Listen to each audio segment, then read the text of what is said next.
shoutout po sa ating lahat at your service, Mr. Wildlife TV.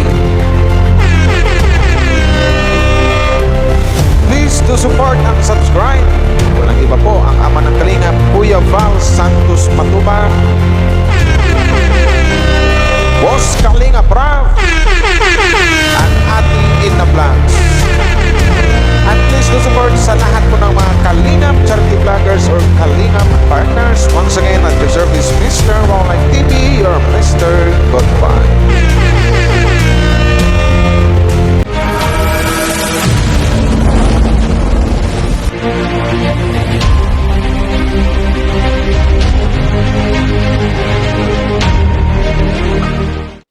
So, hello guys! Shoutout po sa inyong lahat, no? At your service, Mr. Wildlife TV. Magandang araw po sa lahat ng buong Team Kalingap. Mega love shoutout po sa inyo. So, ito nga guys, another walang video kumbaga another reaction lang or sa pagbibigay pagbigay natin ng sariling opinion or kuro-kuro about sa mga bali-balitang mga nalalaman natin ngayon. So, about dito sa pero bago natin manggitin yan or bago natin simulan guys, maraming salamat nga pala doon sa mga nakapag-subscribe sa akin, no? Thank you very much po, Padanjoy fans, Jomcar, HC, thank you very much po. Ito sa buong Team Kalingap, maraming salamat po sa inyo, sa mga subscriber na walang sawang nag-like and share sa mga upload video natin.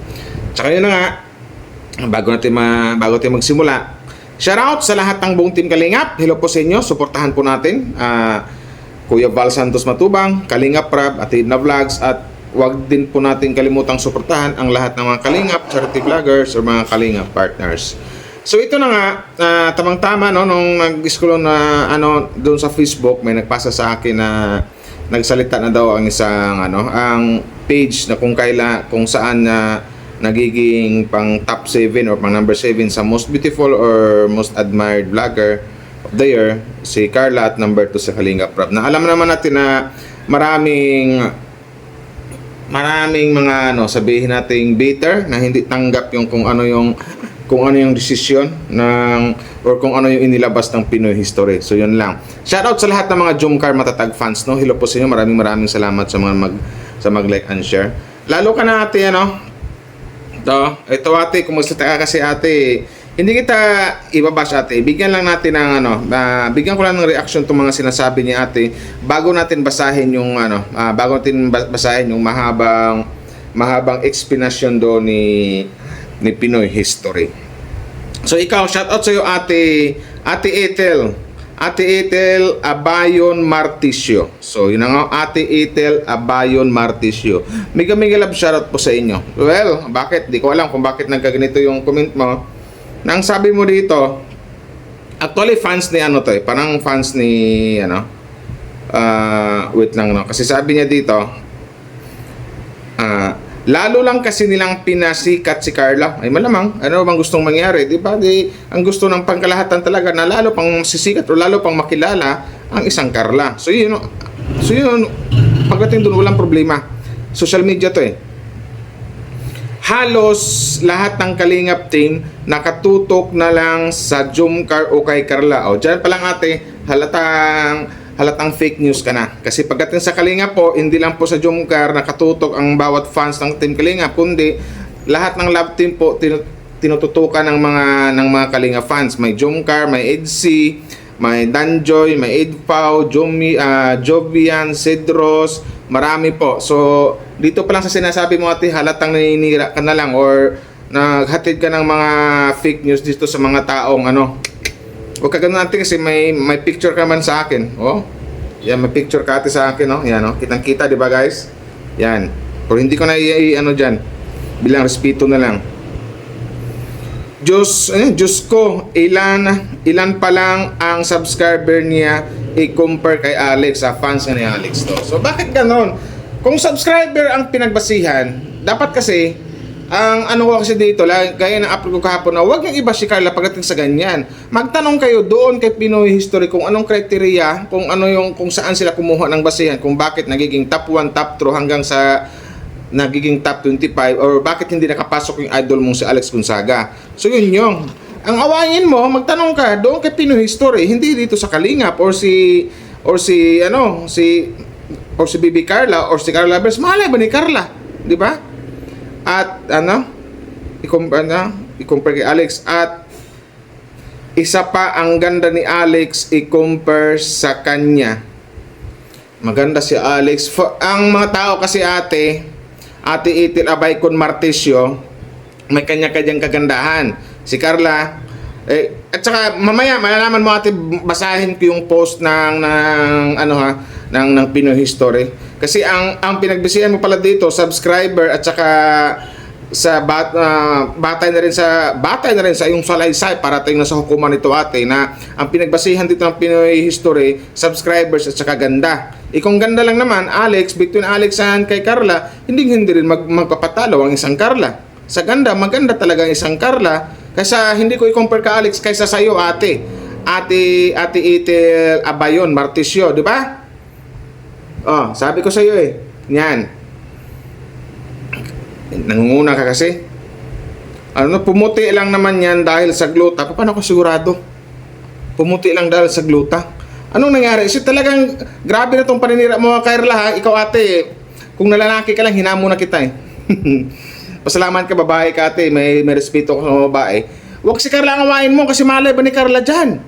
Huwag si Carla ang ibas mo, malay ba ni Carla dyan? Si Pinoy History ang itanong mo doon. Dapat Ate, gamitin mo yung utak mo. Huwag kang maging ubob. Huwag kang bupols, buplax. Okay, isipin mo maigi yung mga sinasabi mo. Kung bakit, kasalanan ba ni Carla kung nagiging top 7 siya? Malay ba ni Carla doon? Ay gagarin pala. Sorry. Tuloy ko. Napaka-ubob mo pala mag-isip At isa, katawan naman chubby. Chubby? Noon siguro, masabi ting chubby si Carla. Pero ngayon, sexy na ang isang Carla. Si Alex, hindi ko binabasa si Alex. Hindi ko payat si Alex. Pero hindi ko masabing sexy kasi nasobrahan din sa kapayatan. Ganun lang yun. Huwag ka mangbas Ate. Kasi kung mangbas ka Ate, make sure mo lang na marami kang sinasabing kay Carla. Make sure mo lang na maganda ka. I-make sure mo lang na maganda ka. Huwag ka mangbas ng ganyan, ha? Diyos ko po. Diba yung itsura nito? Kita mo? May anak ka na pala tapos ganyan ka magsalita. Gamitin mo yung utak Ate ha. Huwag kang Ate common sentido or sentido common. Ang awain mo dito, kung mayroon kang malaking katungan o questionable sa'yo, yung sabot sa admired vlogger sa 2024, si Pinoy History ang puntahan mo. Yun ang awayin mo kung bakit hindi nakapasok yung idol mo. Yun, wag si Carla kasi malay ba ni Carla dyan? Kasalanan ba ng isang Carla na nagiging top 7 siya? Wag ganun natin, napaka-sungak-sungak mo naman mag-isip Ate, Sana mapanood mo itong upload ko. Hindi kita binabash dito ha. Nakakabuisit lang kasi yung comment mo. Ate Itil Abaycon Martisio, sana mapanood mo to. Hindi kita binabash dito, pero wag kang bubo mag-comment kasi. Kasi ang dating dito, ang binabash mo si Carla. Malay ba ni Carla na nakapasok siya? Wag po aning mag-comment Ate. Ha? Gusto ko nang pahabain to para sa'yo, pero nagpipigilan ko sa'yo Pero pa isa dito, ano pang sabi dito ng isa? Para sa akin, di ka dapat nasa top 26, ikaw sana nasa top 7. Bakit lagi si Carla tinitira nyo? Ano ba kasing mayroon ka Carla at galit na galit kayo? Ang awayin nyo, ito, ulitin ko, si Pinoy History. Doon kayo magtanong. Kasi si Carla hindi rin alam kung bakit napasok siya as top 7. Kung ganoon pala, mayroon din pala kayong duda kung bakit nag-number to si Boss Kalinga Prab. Ayusin yung mga ugali nyo kung ayaw nyo makontent. Ipapakita ko talaga mga hitsura nyo. Naku po, sinasabi ko sa inyo. Hanggang ngayon pala talagang hindi kayo makamove on. Ito, Ate Ate Itil Buba na tuloy. Pwede na rin, Itil Buba Abaycon Martisio. Ayan. Kasi binabas mo si Carla, ito sampal to sa'yo. Ito ang sabi ni Pinoy History. To set the record straight. Nakitindi ka ba ng English? Buti yung Tagalog to. Hindi po namin kailangan ng pag-follow ng lahat ng grupo or maging ng mga charity vloggers sa aming page. Unang-una po, wala pong pumilit sa inyo na i-follow po kami. Hindi rin po kami nanggagamit ng kahit sinong tao o vlogger, sikat man o hindi, dahil wala naman ho kaming kinikita sa page na ito. Alam mo rin natin, Hindi kami gumagawa ng video at wala kaming bonus kagaya ng ibang page na mahilig lang sa kopya at re-upload. Gayahin nyo si Kalinga Prab, o di ba? Nanatili siyang transparent sa kabila ng mga nagkakagulong mga fans dahil lang sa mga post dahil lang sa post na mga most beautiful sa desisyon po ng wait lang, mayroong tumawag. Wait lang guys. Istorbo naman to. May tumawag eh. Ano ba yan? Dahil lang sa saan yun? Gayahin nyo si Boss Kalinga Prab. Nanatili siyang transparent sa kabila ng nagkakagulong mga fans dahil lang sa isang post na mga most beautiful sa desisyon po ng mayorya. Maganda po talaga si Carla. O, narinig mo yun ate? Itilbo ba? O, yun na. Maganda po talaga si Carla. O, wala ka nang magawa kung nagagandahan talaga sila kay Carla kaya nagiging top 7. Yun yun. So, alam mo na ate. Yun na. Sana yun. Maganda talaga si Carla Topular. Ang sa amin, ang tunay na kagandahan ay hindi lamang sa panlabas na anyo. Yun, sampal yun sa'yo Ate Itil ha. Kasi ang tunay na kagandahan, hindi lang po sa panlabas na anyo. Parang ikaw, hindi ka na nga maganda, terno sa ugali mo, hindi rin maganda. Yun. Nako, nanggigil ko. Sana yun, wala na tuloy ako. Hindi lamang sa ito na po yun. Ang tunay na kagandahan ay hindi lamang sa panlabas na anyo. Hindi lamang sa hugis ng katawan o mukha, nasa ugali rin po. Yun ate ha. Isampal ko sa pagkatao mo ha. Hindi kita binabash dito.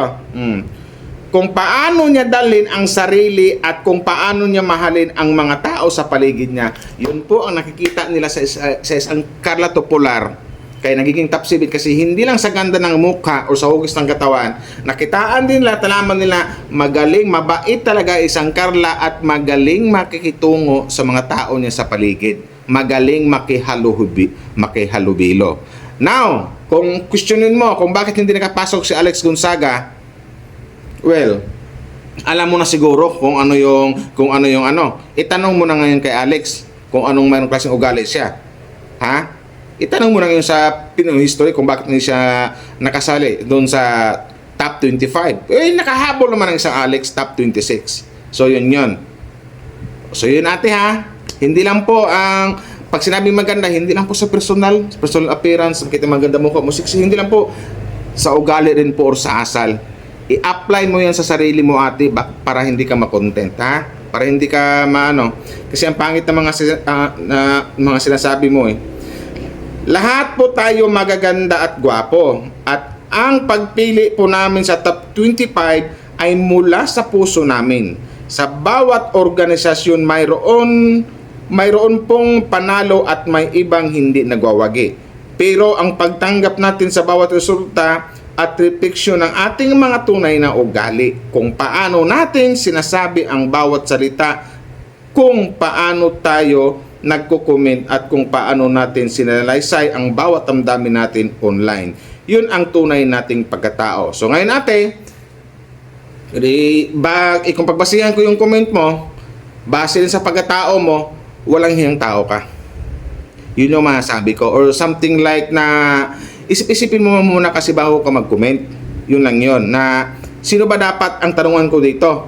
Sino ba dapat ang i-bash ko dito? Ito ba, si Carla ba or ang Pinoy History? Yun ha.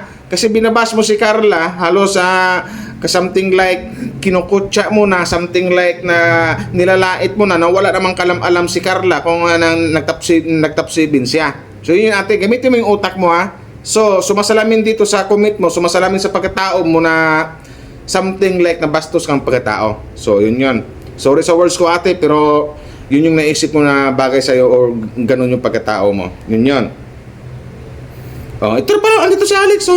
Isang halimbawa ay si Alex Gonzaga. Dinaan niya sa biro ang hindi niya pagiging kabilang sa most beautiful na sa kabila ng kanyang rurok at taas ng naging tagumpay sa social media o vlogging. Kaya niya pa rin palang makipagkulitan sa isang page na hindi naman niya kilala kung sino ang nagpapalakad. O, di ba? Yet, at the end of the day, napatawa niya tayo, isa sa totoo tao niya ng internet world ng ating panahon. Muli po, never kami nanggamit ng tao o grupo para sa sarili naming kapakanan. Never kami nagpapalakas. O, ngayon na, sampal to sa comment mo ate. Oh, ito na, parang sinagot na rin ng Pinoy History yung comment mo ate ha. Hindi po sila nanggagamit ng tao or grupo para sa sarili lang kapakanan. Yun yung ate, huwag kasi madumi isip mo. Kasi sabi mo dito, lalo lang pinapasikat si Carla. Abay, malay ba nila? Di ba? Basta nalaman nila, maganda si Carla, magaling makipaghalubilo si Carla, mabait ng isang Carla. So nababagay sa kanya na ando na nga, top 7. So yun ate. Sana mapanood mo to ate, Itilbo ba na to? Sige na, Itilbo ba na tawag ko sa'yo? Yun na yun. Never kami nagpapalakas at nagmakaawang i-follow kami o sundan kami sa mga post namin. Never kami nauhaw sa atensyon sa mga likes, views, plays at shares na yan. Hindi po ganoon ang pagkatao ng mga tao sa likod ng Pinoy Story at hindi lahat ng post ay kailangan pabor lamang lagi sa atin. Dahil marami pang mas mga gandang pagkakatao na napansin ang ginagawa natin na hindi kailangang diktahan ng sino man. Magandang araw po. Yun ang sinabi ni Pinoy History. O, yun yung ate kasi, kung gusto mo ate, sumali ka lang sa Pinoy History. Magipag-member ka doon, sumali ka sa or something like na siguro parang grupo sila. Sumali ka doon para masali mo yung gusto mong masali. Kaya dito ate, ako po sinasabi ko sa'yo, kay ate, hindi ko na ipakita mukha mo. Itilbo ba Abayon Martisio? Tsaka kay ate Kay ate, pangalan nito?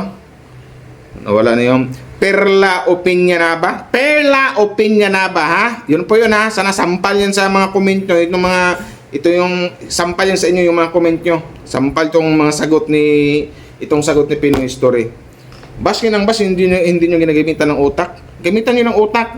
Intindihin nyo kung sino ba yung taong karapat dapat tumbukin. Hindi yung baskin ng bas kay Carla, malay ba na yung isang Carla?